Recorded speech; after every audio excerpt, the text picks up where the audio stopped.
Hey guys, Penfliss here. I'm currently 976 LP, rank 1 in North America, and today I'll be talking about what league coaches get wrong about jungling. So the first I'm going to talk about applies to every role, not just the jungle, which is the belief that there's a distinct high elo versus low elo playstyle. A lot of league coaches will tell you, oh, if you just try to copy the way that challenger players play, it won't work out in your lower elo games because low elo is a fundamentally different place than high elo. And I used to believe this. I used to think that your teammates won't be able to do much in lower elo, even with gold. But recently, I went on a climb where I went all the way from Silver 1 average up to Masters with dropping only like 8 games in total. And during this climb, I realized that the game fundamentally remains the same even in lower elos. Yes, I understand the teammates are worse, but similarly to high elo, if you're able to give your team a lot of resources, you'll be able to win a lot more games, right? If you give your teammates gold, you're just increasing the chance that you win the game, and this fact is true even in lower elos as well. So this basically means that there is no distinct high versus low elo playstyle. If you're a player that's in low elo and you just see what a challenger player does, if you copy the way the challenger player plays, it will work out for you in the long run, right? Maybe the first few games you will struggle a bit because you're not familiar with the playstyle, but generally, if you look at the top junglers of this region, of any region, you can see what is basically good in a meta right now. For example, this is just for jungle. Other than me and Dustfall being the one tricks, most junglers play a variety of Vi, Zinzao, Lilia, a bit of Sejuani as well. And overall, these are some very good junglers in the meta right now because they provide a lot of disruption and it's kind of a bruiser meta also. Since there's no difference between high elo and low elo, I truly believe that these champions all here are pretty good in low elo as well. However, one common champion that a lot of people like to praise as something that is really good for low elo players to learn is Amumu, right? I think this is just really, really wrong. Like, nobody is playing Amumu in higher elos because this Amumu champion doesn't do anything. The only reason why a lot of junglers or a lot of coaches recommend that you play Amumu is because you can see immediate gains with Amumu, right? If you play 10 games of Amumu, you might win like a lot of your first initial games, but once you're past that elo inflation stage, you're stuck playing Amumu, and it's very hard to learn on a champion that is fundamentally bad compared to picking up a good champion in the meta right now, which is like Zinzao, Vi, or Lilia, and then climbing with those types of champions. This is why I believe that there is no really low elo tier list, and that what is good in League of Legends is good in League of Legends, regardless of what elo you belong in. In terms of the strengths of jungle champions, this is the tier list that I personally have for the current patch, right? I think Zinzao, Vi, and Lilia are some of the most free solid champions in the game. Even after repeated nerfs, Gwen is pretty good of a champion, and Phil6 is a very secret hidden OP one trick that I believe takes a lot of skill to master, but Phil6 is one of the most broken champions in the game. However, this is not a tier list video. What I want to point out in this video is that some champions, some league coaches would tell you to play certain like league champions that are characteristically lower elo champions, right? Stuff like Amumu, Shyvana, a bit of Warwick as well. However, I believe that these 3 champions in particular are just extremely bad league champions that you should almost never try to pick up unless if you just want to see an elo game in the first week or so. Sure, if you're blocking Amumu and you don't have any mechanics at all, Amumu can help you like win some League of Legends games because the level of skill required to play Amumu is so low that it doesn't matter.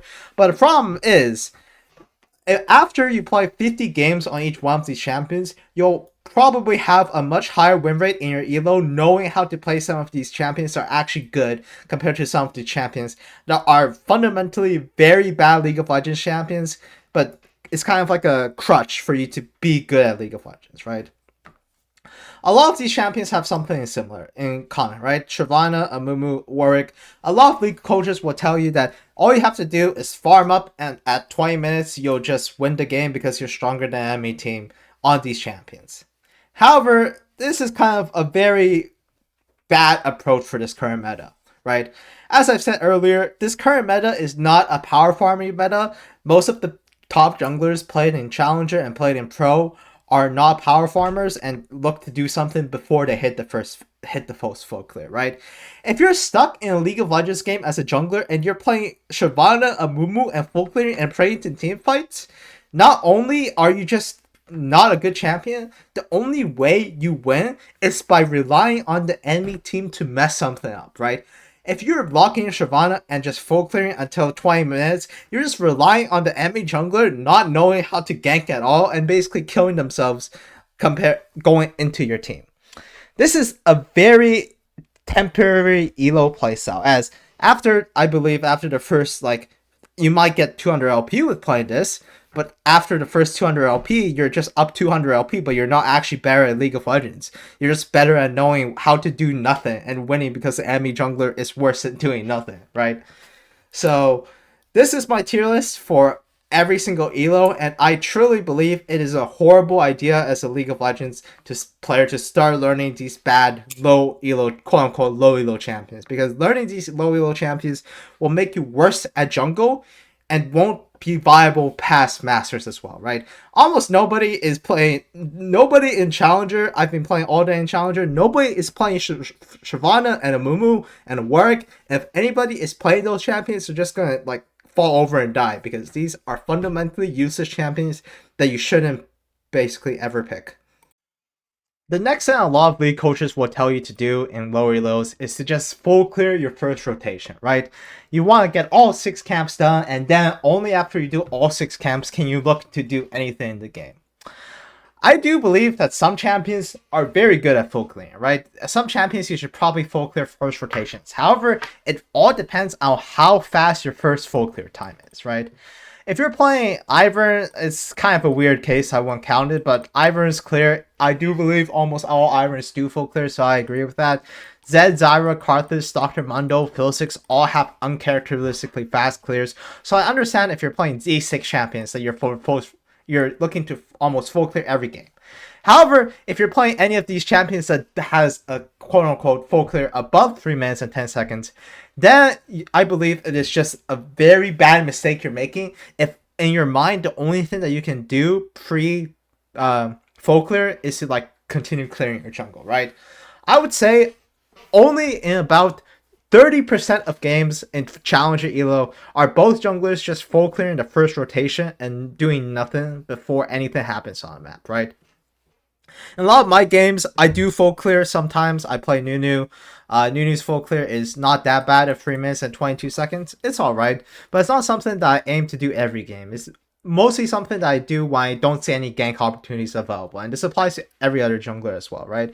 I would say I full clear in only around like 40% of my games as well, but in 60% of the games, I'm looking to get active on the map before my first rotation is gone, right?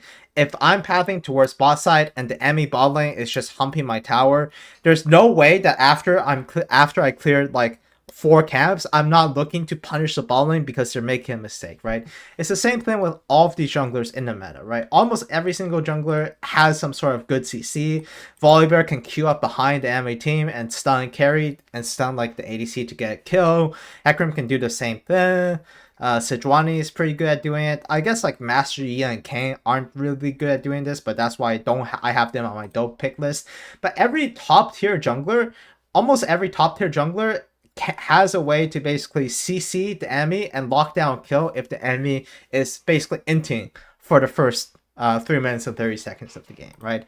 So the one piece of advice I would take away from this is that if you're looking to only full clear during your first rotation, around half your games, you're missing out on a lot of opportunities that exist, especially in low elo, where the enemy laners are making mistakes and being able to get a kill or on gank, right?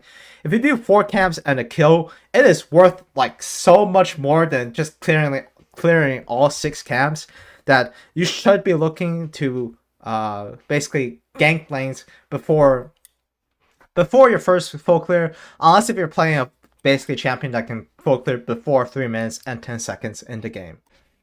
Finally, a lot of league coaches will tell junglers that you should be playing for yourself and that you should look to get yourself as far as basically far ahead as possible so that you can solo carry a game in order to get the highest win rate. As I hinted towards this earlier, I don't believe this is very true in the current meta. Especially with a lot of the best junglers being junglers that relies heavily on team fighting and your teammates being ahead, such as Vi, Denzel, Lilia, basically champions that enable your team to do more. In this current meta, you do not have to get yourself ahead of it as a jungler, but a more effective way to play jungle is to get your teammates ahead. One interesting stat that I recently looked at is that overall, me as a jungler, I play Nunu, so I tend to be more biased towards playing on my team, but this also applies to the other top junglers who are now full clearing, such as Vi, Zinzao, Lilia, and Ivern, where you don't actually have to be ahead in jungle to win the game, right? If you look at these stats, the overview just says I have a lot of good team impact, I have a lot of adaptability, but my laning phase is pretty bad, and where this comes from is that I get my first item later than everybody else, I have a lot less farm than anything else, and I have a lot less XP, a lot less gold at 15, a lot of CS diff at 15. Basically, every stat you can think of, I'm worse than at 15. However, I'm rank 1. And why is that? Because I'm able to get my teammates ahead. Team impact is one of the easiest ways to climb in solo queue because it is so much easier to win when you have 4 teammates that are ahead versus you trying to solo carry when your 4 teammates are behind. If you're trying to solo carry a game, you're going to have godlike mechanics. Compared to rather, if you're slightly behind but your teammates are very far ahead, it's pretty easy to win the game. All you have to do is perform to your current state in the game, and you'll be able to rack up a lot of wins. Jungle role in this current meta is not about solo carrying, and this is reflected by the champions that are good. Jungle as a role in Season 15 or Season 16, whatever you want to call it, is all about getting your teammates ahead and securing objectives and winning the game through the help of your team. You are not the main character if you play jungle. If you want to be the main character in League of Legends game, go play ADC. They're the true main characters of this game because they do very well with gold and items and XP. However, if you're playing a jungle role right now, sure, there are some champions that you can play to try and carry, but the most effective way to climb in solo queue is by playing with your team and playing champions that enable your teams to do good things and by ganking your teammates to get them ahead rather than farming and try solo carry the game yourself. But anyways, that's it for me today. Follow me on Twitch. I'm trying to currently get my second account up to rank 2. I think I have one account rank 1. And my second account is getting up there. It's like around 1150 ALP. But I'm going to be streaming on Twitch a lot. Subscribe if you haven't. And yeah, thanks for watching. Peace.